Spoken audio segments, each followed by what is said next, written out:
Welcome back everyone to this lecture on the TensorFlow Playground. So we're going to be able to actually visualize and play around with a lot of the topics we've been discussing.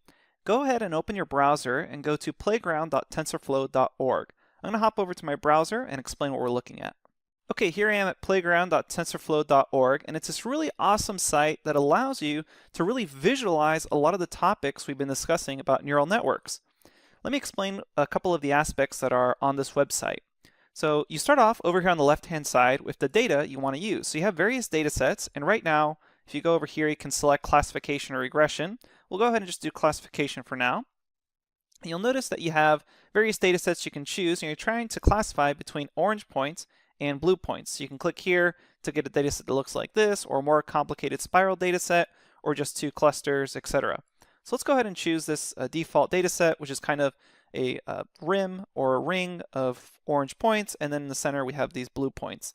You can also affect the ratio of training to test data. We'll go ahead and just keep it 50-50, and you can also make the test data or training data noisier.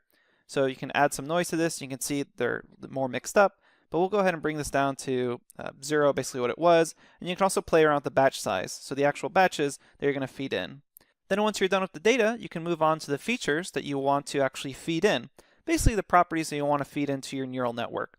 Here we can just see that we have the x1, which is kind of this horizontal separation between orange and blue, and if you hover over it, you can see it on the right hand side towards the output. And then x2, kind of this vertical separation, etc. So you're trying to use these two features and let the neurons learn how to use those features on your data set to separate out into two classes. Let's go ahead and make this just a really simple neural network. It's going to have one hidden layer, and we're just going to have this be just one simple neuron. In fact, let's go ahead and just feed in one feature. So we're feeding in one feature, this kind of horizontal separator, and then it goes into one neuron. So let's go ahead and train on this simple singular feature into just a single neuron to see our output. And as you may have likely predicted, this isn't going to be such a great classifier because we just have a single neuron and a single input. But we can see a lot of the stuff that we've been discussing. Over here on the output, you can see in black you have the test loss. So loss is kind of just another word for that cost. Remember our cost function that we discussed. So you can see our test loss, and then you can also see our loss on the training data in gray. So you can kind of see how they compare to each other. And then over here on the top, let's go ahead and pause this. Epochs is just the number of times we kind of feed in this data through our neural network. We can see our learning rate, our activation functions. So you can kind of play around with these. Notice that we have the different activation functions that we discussed. Right now we're using hyperbolic tangent. Then we also have regularization. We haven't really talked about that yet, so we'll kind of leave them as none and 0. And you can also clarify the problem type. So let's go ahead and play around with this. Let's try to make a more complicated neural network. We'll go ahead and take in two features, and then let's say we'll go from 3 neurons to then 2 neurons and see how this performs. So we're going to then run this, and hopefully now we're going to see a much better performance. And you can see here, we are just visually almost getting it to the point where we're correctly classifying kind of all these blue points and those orange points. So in order to fix this, what we can do is try adding some more neurons or playing around with the hidden layers. But let me go ahead and pause it here to kind of show you what these lines represent.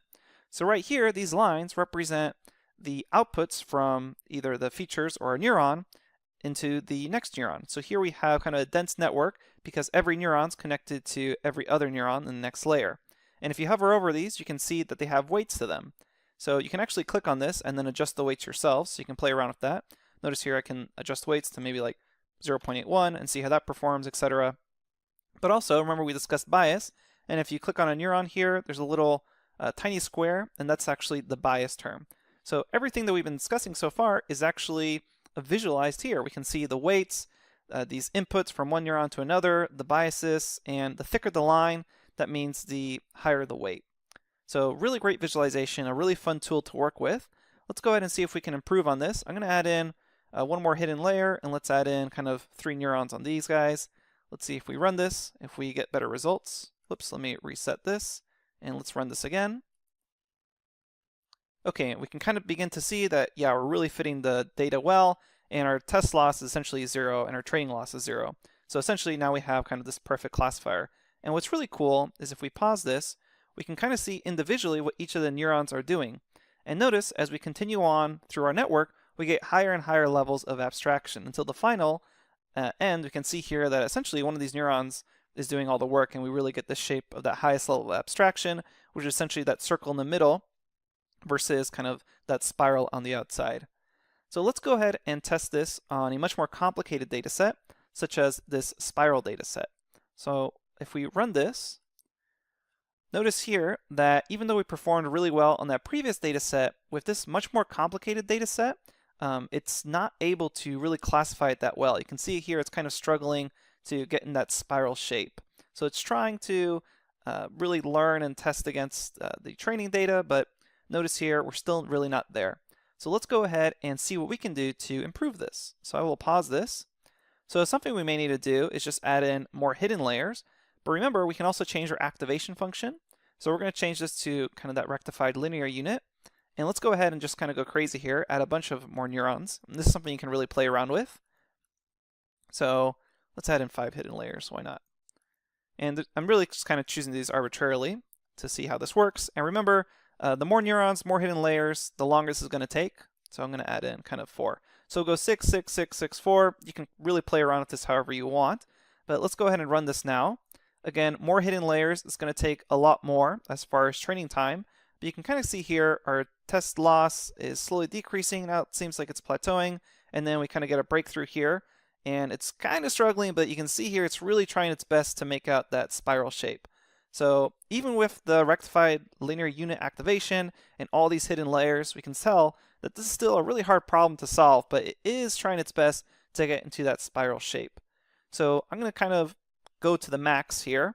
So let me pause this and let me add in 8 neurons to each of these layers and see how that kind of affects performance. And we can even add 6 hidden layers maximum. So let's go kind of all out on this and see how this works. So that's not to say as a general problem solving strategy you should just go crazy with neurons and hidden layers, but I kind of want you to see the effects of adding a lot of stuff here. So again, rectified linear unit, tons of neurons, 6 hidden layers, so we have a deep network here. Let's go ahead and run this and see how it performs. So again, the more neurons, more layers, the more time it's going to take to actually learn on this data.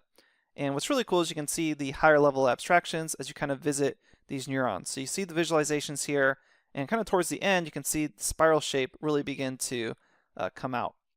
So I jumped forward in time a bit, but you can see here that we have kind of a much lower test loss than what we initially started with, and then a training loss.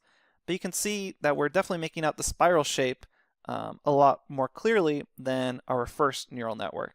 So I encourage you to really play around with this. We can go ahead and pause this now.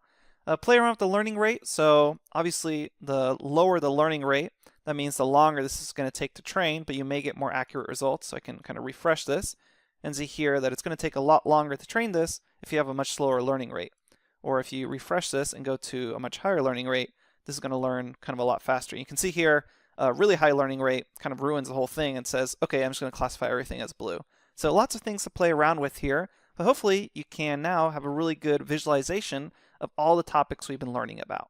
So again, playground.tensorflow.org, really fun website, really awesome website to play around with. I really encourage you to check it out and visualize everything we've been talking about.